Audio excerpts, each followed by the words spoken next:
Okay, hello everybody, and welcome to the Goldcrop beet trial field. So it's the 19th of November. So we're hoping to harvest the trials within the next 2, maybe 3 weeks, whenever the ground conditions are good enough.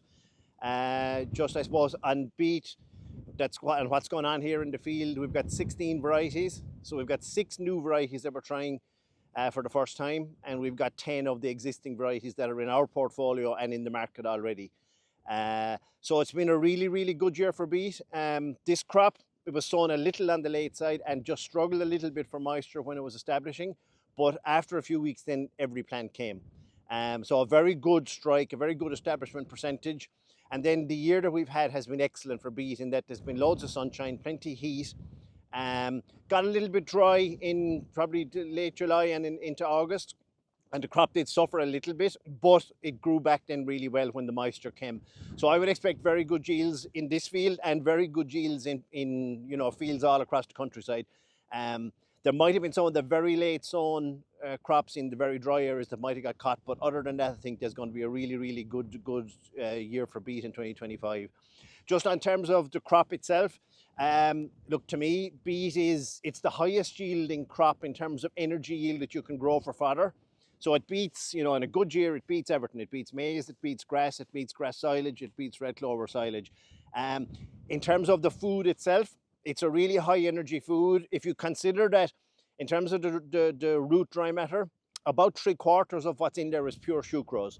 So, okay, that's the stuff you spoon into your cup of tea or onto your cornflakes. So that's really high energy. It's good energy and it's quickly available energy to the animal. And then combined in the right diet, you get super value for that.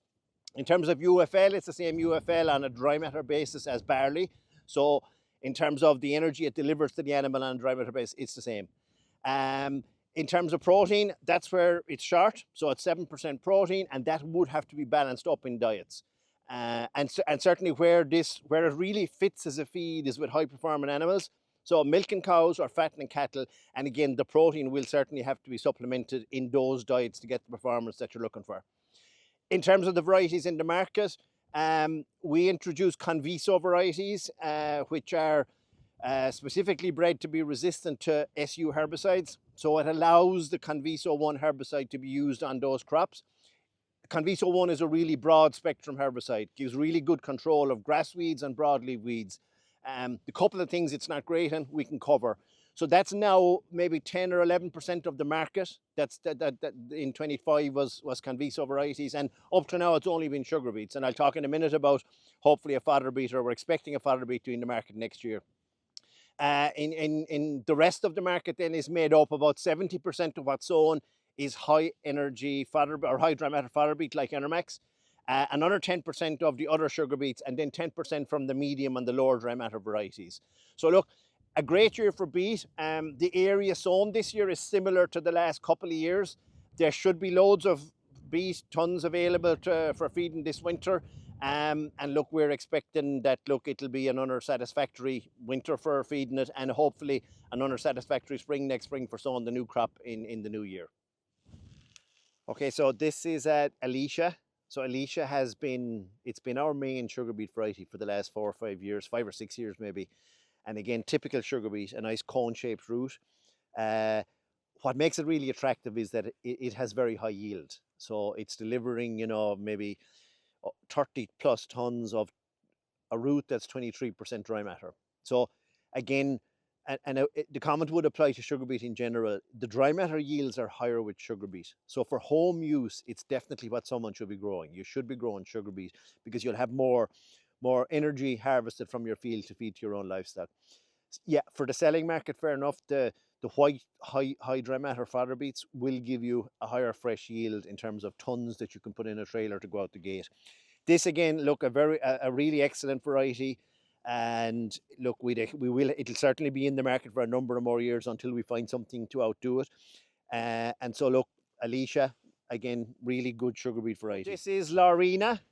So it's a conventional sugar beet.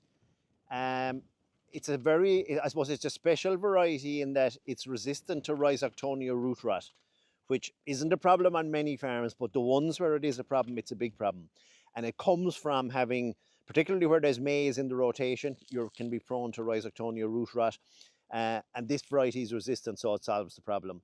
But the really attractive thing for us, it's our biggest sugar beet variety, and the reason why is that, first of all, it's got a good fresh yield and a good dry matter yield for a sugar beet. But it also has excellent leaves, and so it's probably it's the best variety. It's the best sugar beet we've tested in terms of leaf bulk right through the autumn into the winter, and available then for harvesting in springtime. So as you can see, look, it's a typical sugar beet variety, a cone-shaped root. And again, look, there's plenty of it out in the market, and it's been performing really, really well. In terms of yield, it's a small little bit, just a small bit behind Alisha, but the fact that it has these excellent leaves makes it easy to harvest for any of the belt lift machines that are out there. So it will certainly be our biggest sugar beet variety for the next number of years. Okay, so now we're in SMART CHAVA, and this is the variety that we're launching in the market in 2026. We've been waiting for it for a few years, and it's going to be a fabulous introduction because it delivers on what farmers are looking for. So when we started with Conviso, we were always looking for a high dry matter fodder beet variety in the same mold as Enermax, and now we have it. And so we've had this in our trials for a number of years, and it's delivering on yield, and it's got very good leaves. In terms of yield, yeah, it is going to be maybe a ton behind Enermax in terms of fresh yield. The dry matter content is similar to Enermax, so in terms of dry matter yield, it's thereabouts. We've been waiting for the variety to be registered in the EU, and that's now happened. So we're full scale introducing it to the market, and we would expect this to take over a lot of the Conviso segment of the market. I mean, SMART Sanya is an excellent variety, but this delivers exactly what farmers are looking for. So onwards and upwards for 2026. We're going to look at, so it's SMART Sanya. So this is a Conviso variety.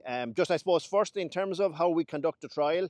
So we do it in a farmer's field. So Christy Ring is our host farmer for the last, 20 years, I'd say now at this stage. And we want the crop to be managed like a normal commercial crop. So we then sow, in this field here, we have 6 rows of each variety sown, and we sow them for about 60 or 70 meters. So we're getting a really good representative plot of the variety in the field. And then come harvest, we'll harvest the 6 rows, and we have a large grain trailer with weigh cells on it that we can weigh the entirety of the plot. So we're moving across different parts of the field because the plot's so big. So we're looking for that then to give it an equal chance to every variety. So this is the first one at the eastern end of our trial, and we've got 15 more then heading down along the field there. And during the year, I'll examine the plots maybe 5 or 6 times during the year to see if there's anything unusual in terms of, first of all, at establishment, and then as it goes through the year, and monitoring anything unusual about a variety, just to see, because we want them tried and tested by the time we bring them to market. So variety, it's SMART Sanya. So I'm in the 6 rows of it here. We've had it in the market for 4 or 5 years. It's a sugar beet, so it's going to be, we're expecting when this is harvested, it'll be 23% dry matter or thereabouts. It's got good leaves, and you can see, look, it's got a well-presented row of leaves there. One thing again to note, or just to take note of when we're in the first plot, when we walked into the field there a while ago, there's been a good bit of caterpillar activity here sometime in the last month. And again, with the weather so warm through the autumn, obviously it facilitated caterpillars getting in here and doing a good bit of damage. And that would have taken place over the space of probably 4 or 5 days, and then they'd be gone. They'd be all pupated and flown. So there's quite a bit of leaf grazing done by caterpillars.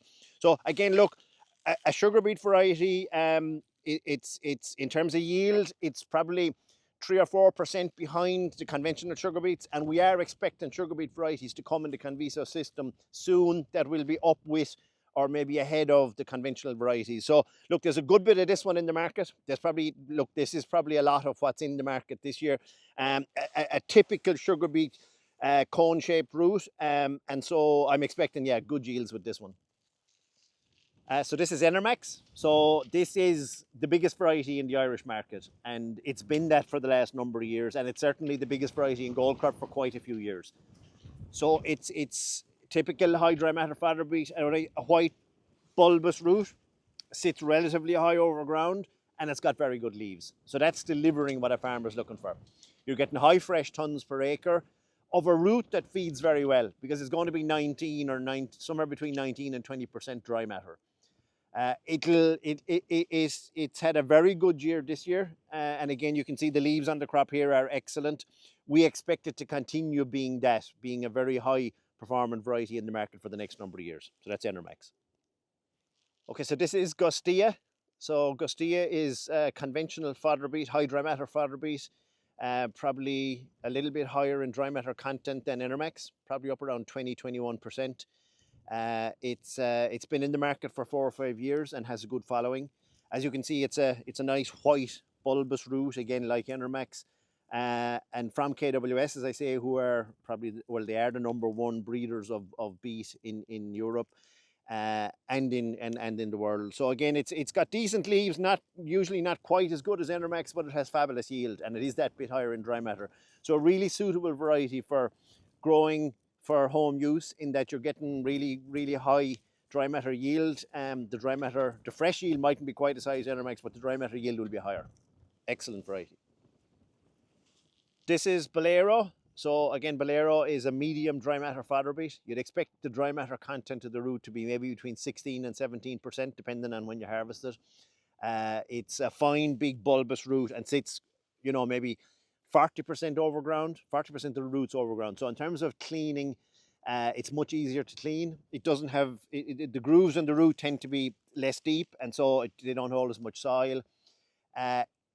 For someone who's growing beet and not washing, this is an excellent variety, because you've got a really good opportunity to harvest it with very little soil tear. So it's a big variety in the market and has been for many years.